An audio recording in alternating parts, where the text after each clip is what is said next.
Le 6 octobre 2020, Mehdi est opéré d'une chirurgie cardiaque, changement d'une valve.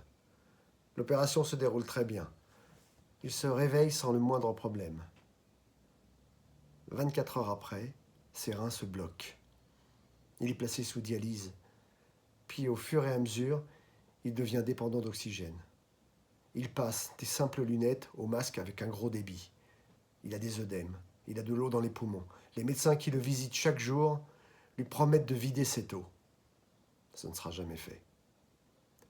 Le lundi 23 novembre, comme chaque jour, notre quotidien est l'unité réanimation dans un hôpital parisien. Voilà 22 jours que Mehdi est enchaîné à toutes ces machines.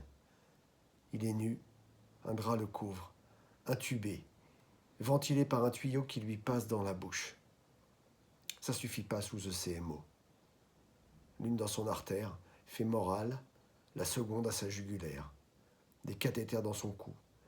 Il est alimenté par perfusion. Il a perdu 15 kilos.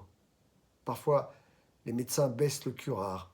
Il ouvre ses beaux yeux marrons, bouge la tête. Je me penche au-dessus de lui et lui demande de se battre. Il a subi 3 opérations en 8 jours. La troisième lui fera perdre 2 litres de sang dû à une erreur.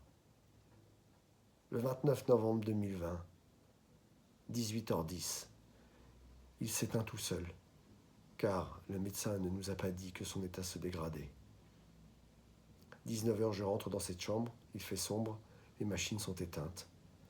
Un fils a quitté sa mère, un frère a quitté son frère et sa sœur, un tonton a laissé son neveu.